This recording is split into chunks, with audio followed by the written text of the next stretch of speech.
Okay okay so इस topic से related सबसे पहली चीज जो मैं आपको क्लियर करना चाह रहा था यही कि ये जो वीडियोस हैं these are about the earth journey around the sun. तो क्योंकि 1 साल लगता है अर्थ को गो अराउंड द सन, ठीक है, तो ये 3 सेक्शंस में उन्होंने डिवाइड किए हैं। तो तीनों सेक्शंस के बारे में वो सेपरेट सेपरेट बताता है कि इस सेक्शन में क्या होता है, इस सेक्शन में। तो पूरा वेदर फिनोमिना हमारा जो उसके साथ कंट्रोल्ड है, क्योंकि हम सन के अराउंड जैसे जाते हैं उससे हमारा वेदर कंट्रोल होता है, वो पूरा इस पर डिपेंड करता है। एंड क्योंकि अर्थ तकरीबन इस पूरे ड्यूरेशन के अंदर 365 टाइम्स स्पिन करती है, तो वो हमारे डेज बन जाते हैं। तो इसकी डिटेल सेपरेट है, वो आपको शेयर कर दूंगा। तो how this controls our weather, how this affects our weather, हमारा क्लाइमेट और वेदर इससे कैसे इफेक्ट हो रहा होता है, इसके ऊपर थ्रू आउट ये वीडियो डेडिकेटेड है। क्योंकि इसके अंदर सबसे पहली चीजों के अंदर जो, let me get this from here.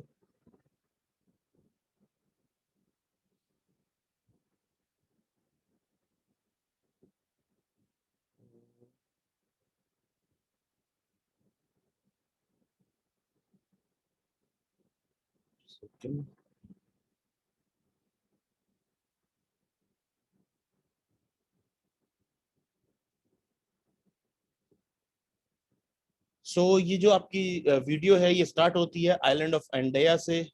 एंडोया ये जो है नॉर्वे का एक आइलैंड है बेसिकली। ये बिल्कुल नॉर्थ वेस्ट कोस्ट के ऊपर है नॉर्वे की, बिल्कुल नॉर्दर्न पोल के ऊपर। अब आई डोंट नो आप सबको वैसे ये वीडियो से ये तो समझ आ गया होगा ना कि नॉर्थ पोल अपवर्ड्स है और साउथ पोल डाउनवर्ड्स है। तो बेसिकली जो जिस एक्सेस के ऊपर अर्थ स्पिन करते हैं उसमें से जो टॉप का पोर्शन है वो वाला नॉर्थ पोल वाला पोर्शन है, ठीक है। तो इफ वी डिवाइड, ये मैंने लास्ट वीडियो में एक बार डिस्कस किया हुआ है कि if we divide the earth in the middle, तो वो आपका इक्वेटर आ जाता है, ठीक है। जिस बिल्कुल मिड पॉइंट के पर अर्थ को अगर आप डिवाइड करें तो इक्वेटर है। ऊपर की तरफ नॉर्दर्न हेमिस्फीयर है, नीचे की तरफ साउदर्न हेमिस्फीयर है। तो नॉर्दर्न हेमिस्फीयर की बिल्कुल टॉप मोस्ट टिप जो है वो नॉर्थ पोल है, ठीक है। और साउदर्न हेमिस्फीयर की बिल्कुल साउथ मोस्ट टिप जो है वो साउदर्न हेमिस्फीयर है। तो ये नॉर्दर्न हेमिस्फीयर के अंदर नॉर्थ पोल के सबसे करीबी एरिया है जहां पर लोग रह रहे हैं, वो एरिया है। जुलाई 24 से स्टार्ट होता है, ठीक है ना, कि 24 ऑफ जुलाई से ये जो वीडियो स्टार्ट होगी। तो 24 ऑफ जुलाई को एक पर्टिकुलर लैंडमार्क इवेंट यहाँ पर होता है, ठीक है। Because the earth is going around the sun, अगर आपने वीडियो देखी हो तो क्योंकि वो अपने एक्सेस के ऊपर टिल्टेड है, एक्सेस सीधा नहीं है बिल्कुल, north pole is not like straight, तो वो टिल्टेड होता है, तो वो अर्थ उस टिल्ट के ऊपर घूम रही होती है, ठीक है। तो जब वो अर्थ सन के अराउंड घूम रही होती है तो देर इज दिस टाइम जुलाई तक का, कि पिछले 2 से 3 महीनों से जब ये जुलाई तक आने तक के जो नॉर्थ पोल है वो सन को फेस कर रहा होता है कॉन्स्टेंटली, ठीक है। क्योंकि ये समर है ना, तो समर में नॉर्थ पोल सन को फेस कर रहा होता है और विंटर के अंदर साउथ पोल सन को फेस कर रहा होता है, ठीक है। तो क्योंकि नॉर्थ पोल सन को फेस कर रहा होता है, तो जो क्योंकि वो थोड़ा सा टिल्टेड है।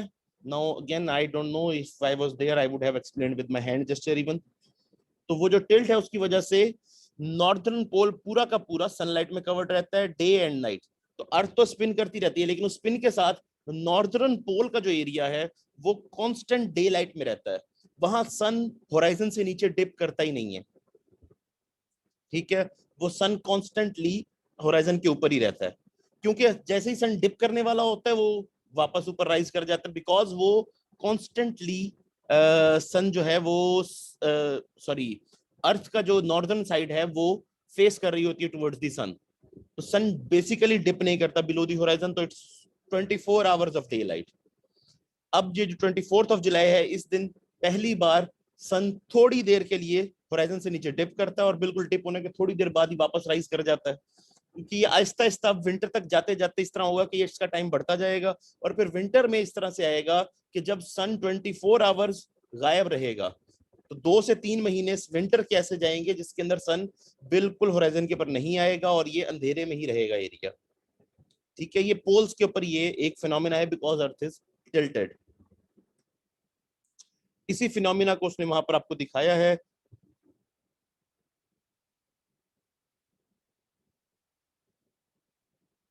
सिक्सटी फोर डेज से सन जो है ना अभी तक जो है 24 ऑफ जुलाई को डिप नहीं हुआ था सन बिलो दी होराइजन, मतलब कि सनसेट हुई नहीं थी 64 डेज से।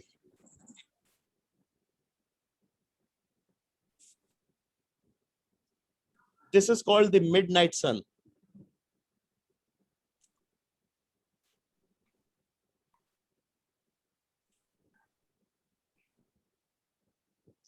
और जो अर्थ का एक्सेस है उसको भी मैं क्लैरिफाई कर दूं, अर्थ का एक्सेस 23 डिग्रीज, और ये प्लस माइनस है, थोड़ा सा शिफ्ट होता रहता है कॉन्स्टेंटली, लेकिन ओवर मिलियंस ऑफ ईयर्स।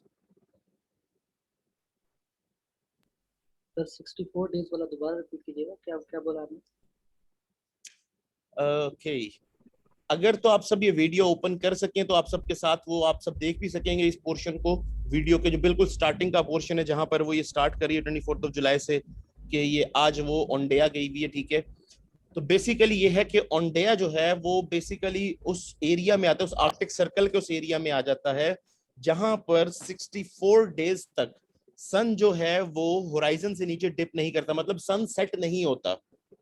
सन ऊपर आता है, राइज करता है, बिलो बिल्कुल नीचे तक जाता है, फिर वापस राइज कर जाता है, फिर नीचे जाता है, फिर राइज कर जाता है, लेकिन नाइट टाइम नहीं होता।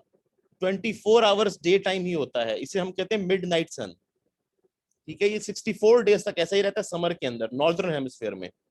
उसके बाद सन आहिस्ता आहिस्ता थोड़ी देर के लिए डिप करता है, फिर दोबारा राइज कर जाता है, फिर थोड़ी और देर के लिए अगले दिन के लिए डिप करता है, और इस तरह से कॉन्स्टेंटली सन जो है वो रिजन ही रहता है, लेकिन थोड़ा थोड़ी देर बाद फिर डिप करता है, फिर आहिस्ता आहिस्ता विंटर में जाकर सन 24/7 के लिए डिप हो जाता है, और फिर तकरीबन इतने ही दिन 64 डेज के लिए सन डिप रहता है और सनराइज ही नहीं होती।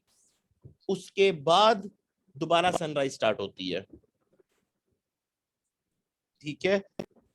ये फिनोमिना नॉर्थ पोल के ऊपर ज्यादा प्रोमिनेंटली इसलिए हमें मिल जाता है क्योंकि ये आर्कटिक सर्कल का एरिया, और अर्थ क्योंकि 23 डिग्रीज के ऊपर टिल्टेड है, तो वो जो 23 डिग्री का टिल्ट है वो सन की तरफ होता है ड्यूरिंग दी समर्स, और ड्यूरिंग दी विंटर वो सन से अवे होता है। इसलिए विंटर में वहां पर यही इस टिल्ट की वजह से नाइट रहती है ऑल डे, और समर के अंदर ऑल डे डे रहता है, नाइट नहीं होती। समझ आई?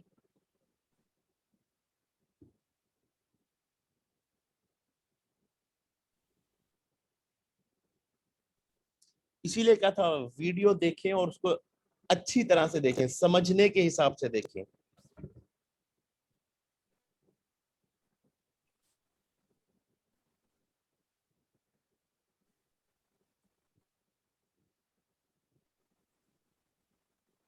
जी सर, क्लियर है।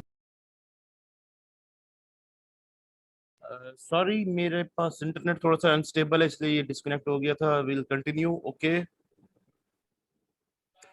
कोशिश करूंगा इसके पर अगर मुझे कुछ बेटर इलेबोरेशन मिल सकी तो मैं आप सबको समझा दूंगा, ये शेयर कर दूंगा।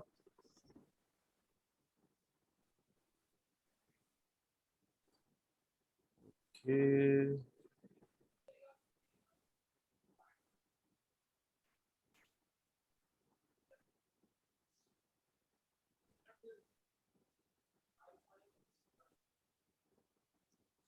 अब अर्थ की जो स्पिन है, क्योंकि अर्थ अपने एक्सिस पे स्पिन कर रही होती है, इसका सबसे ज्यादा इंपैक्ट हमारे एटमॉस्फेयर के ऊपर होता है, ठीक है। Because atmosphere is not locked to the earth surface, it is actually a fluid, it can move in its own direction अपनी डिफरेंट स्पीड के ऊपर। अगर वो लॉक्ड ही होता तो फिर हमारे पास हरिकेन्स वगैरह जैसी चीजें फिनोमिनाज ना होते, विंड स्पीड जैसी चीजें ना होती, ठीक है। तो क्योंकि वो लॉक्ड नहीं है, it can move at different speeds, ठीक है। और इसी को दिखाने के लिए उसने एक वो जो बलून था हीलियम से भर के वो रेज किया था। तो ये 25,000 मीटर्स तक जाता है ये बलून जो हीलियम से भरा हुआ होता है, और ये अप एटमॉस्फेयर में जाके, क्योंकि ये उस लेवल के ऊपर जाकर ये तकरीबन अर्थ की जो major portion of the air है उससे एक्सकेप कर चुका होता है, तो इसका जो साइज होता है वो 3 टाइम्स बढ़ जाता है।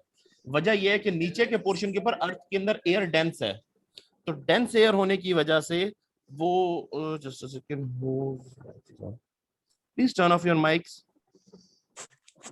डेंस एयर होने की वजह से जो प्रेशर की वजह से, एयर के प्रेशर की वजह से ये बलून इतना ज्यादा एक्सपैंड नहीं करती। जैसे जैसे ये ऊपर जाता जाता है एयर की डेंसिटी कम होती जाती है, बलून एक्सपैंड करता जाता है क्योंकि उसके ऊपर का प्रेशर खत्म हो जाता है। तो एट अराउंड 25,000 फीट जो है ये बर्स्ट हो जाता है, बिकॉज ये 3 टाइम्स अपने साइज से ज्यादा मीटर्स, 25,000 मीटर्स के ऊपर ये तकरीबन 3 टाइम्स अपने साइज से ज्यादा एक्सपैंड हो चुका होता है, और ये फिर बर्स्ट हो जाता है और ये वापस नीचे। तो उन्होंने कैमरा लगाया होता है ये दिखाने के लिए कि at what level they have reached, ठीक है। तो एक चीज से ये पता चलती है कि वो एक ही डायरेक्शन में नहीं जाता, एक वो स्ट्रेट अप नहीं जाता, शुरू में तो स्ट्रेट अप जाता है लेकिन बाद में वो अपनी direction based on the wind, और डिफरेंट लेयर्स ऑफ एटमॉस्फेयर जो है वो डिफरेंट डायरेक्शन में जाती हैं। इसीलिए मैं आपको एटमॉस्फेयर वाली वीडियो पहले शेयर कर दी हुई है।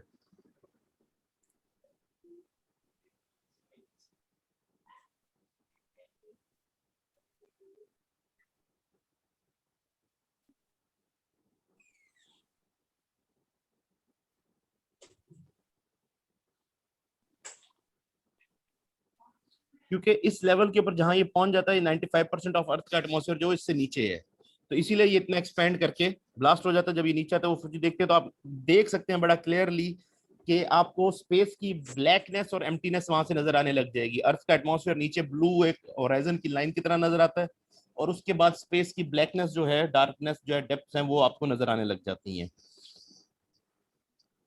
ऑल दो एटमॉस्फेयर के ऊपर बहुत सारी डिस्कशन है, वो हमने उसके अंदर की भी हुई है।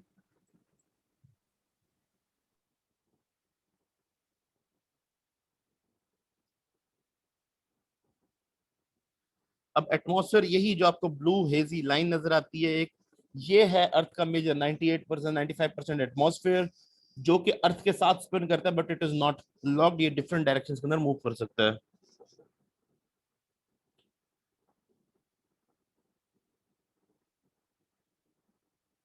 अब इस सारे एटमॉस्फेयर के अंदर डिफरेंट करंट्स हैं जो डिफरेंट डायरेक्शंस में जा रहे हैं, डिफरेंट विंड पैटर्न्स क्रिएट कर रहे हैं। अब ये देखने में रैंडम और केओटिक लग सकते हैं, ठीक है, लेकिन they are not, they are actually affected by certain weather phenomena, ठीक है।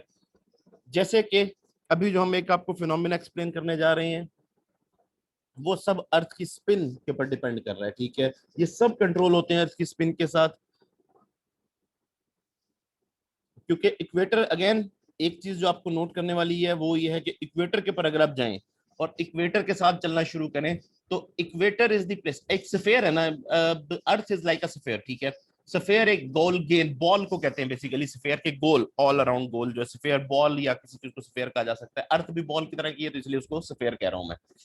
तो जब आप एक स्फेयर को स्पिन करते हैं, तो उसका जो नॉर्थ या साउथ पोल है, जैसे अर्थ का नॉर्थ या साउथ पोल है, वो तो बेयरली कहीं पर मूव करता है, वो अपने एक्सेस के ऊपर ही स्पिन कर रहा होता है, बिल्कुल नॉर्थ पोल, ठीक है। और इससे जैसे हम आगे इक्वेटर की तरफ जाने लगते हैं, तो आहिस्ता आहिस्ता हमारी स्पीड बढ़ने की जरूरत होती है, क्योंकि जैसे हम इक्वेटर पे पहुंचेंगे तो वो जो इक्वेटर वाला एरिया उसने सबसे ज्यादा डिस्टेंस कवर करना है, तो इसलिए वो सबसे ज्यादा फास्ट मूव करता है।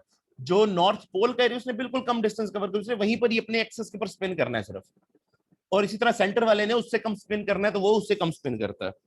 तो इसीलिए इक्वेटर जो है वो सबसे फास्ट स्पिन कर रहा होता है, और इक्वेटर के ऊपर ही समर के दौरान सन की लाइट सबसे ज्यादा फास्ट, जो सबसे ज्यादा शाइन करती है, क्योंकि इक्वेटर सबसे ज्यादा हीट एब्जॉर्ब कर रहा होता है कॉन्स्टेंटली, सनलाइट कॉन्स्टेंटली इक्वेटर के ऊपर जा रही होती है।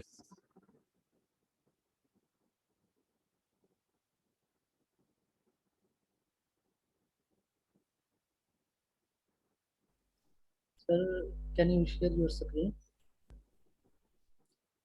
मैं स्क्रीन तो शेयर कर दूंगा, लेकिन मेरे पास सिर्फ ये आपके हैंड आउट, ये जो आपकी ट्रांसक्रिप्ट है उसकी वीडियो की, मैं उसको फॉलो कर रहा हूँ, because I can skip something, मुझसे कुछ चीज रह सकती है। मैं आपको शेयर कर देता हूँ, आप देख लें। सो दिस इज इट, ये जो उसकी ट्रांसक्रिप्ट है ओवर द टाइम, तो मैं इसमें ये देख रहा हूँ कि कुछ चीज मुझसे मिस ना हो जाए आपको बताने वाली।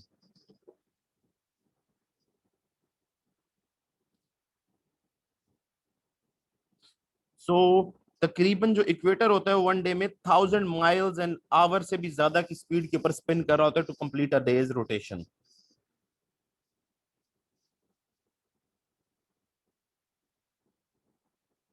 अब ये जो बात है ये सारी मैं आपको कर चुका हूँ कि अगर आप पोल पे खड़े होंगे तो you will barely be moving at all, you're just spinning at your own axis. जबकि इक्वेटर जो होगा वो तकरीबन 1000 माइल्स एन आवर की स्पीड के ऊपर, जब आप इक्वेटर पे होंगे तो वो 1000 माइल्स एन आवर की स्पीड के ऊपर रोटेशन अपनी पूरे दिन की कंप्लीट करता है। अब ये चीज एनिमेशन के बगैर समझाना इज क्वाइट डिफिकल्ट, ठीक है, इसीलिए मैंने वो वीडियो आपको शेयर की हुई है।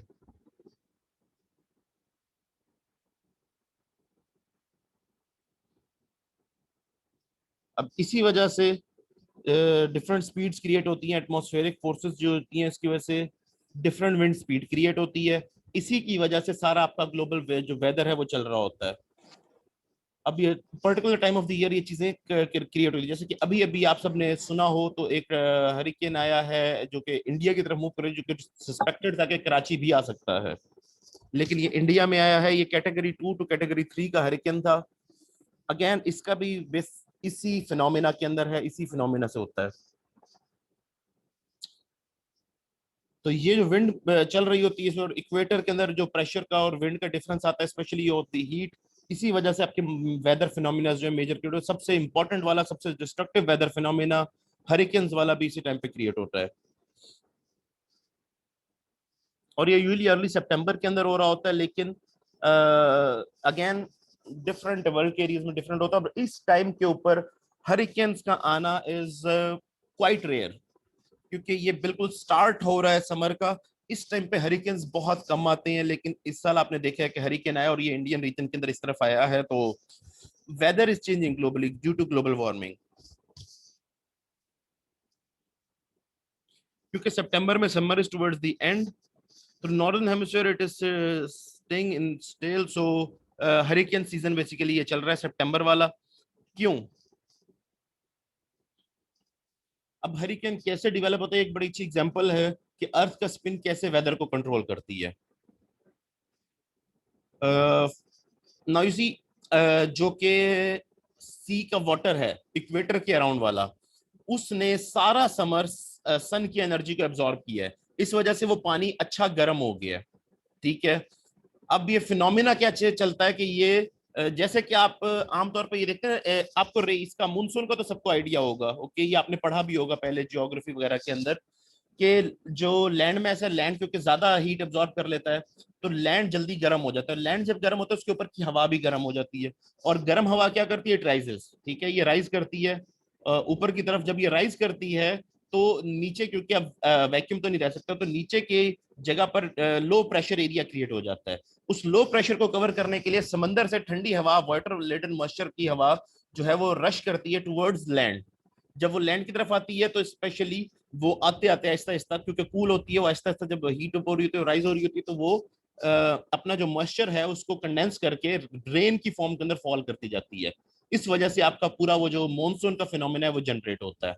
और ये इंडियन कॉन्टिनेंट के ऊपर सबसे ज्यादा इसलिए होता है क्योंकि इंडिया की शेप ऐसी कि वो ट्रायंगुलर शेप है और सारा बाकी कवर्ड है विद सी। तो इस वजह से वहां जो ये फिनोमेना है वो बड़ा ही एक्सपैंड हो जाता है, क्योंकि वो लैंड की शेप ट्रायंगुलर सी है। तो बड़ी ही स्पेसिफिक और जबरदस्त किस्म की मानसून होती है यहाँ पर इस एरिया के अंदर, इस सब कॉन्टिनेंट के एरिया के अंदर। ठीक है, it is derived by this particular force. इसी तरह से समंदर के ऊपर भी हरिकेन्स जनरेट होते हैं। अब इसके लिए मैं आपको ना सोच रहा हूँ एक वीडियो, शॉर्ट वीडियो शेयर करूँ तो कि आपको ये आइडिया हो जाए कि हरिकेन्स कैसे जनरेट होते हैं। हमारा लेक्चर अभी टाइम एंड होने वाला है, वीडियो ये भी ऑफ हो जाएगी। सो ये जो फिनोमिनाज हैं, अब ये बाकी के लिए मैं आपको रिकॉर्डेड वीडियो सेशन अब आपसे शेयर कर दूंगा।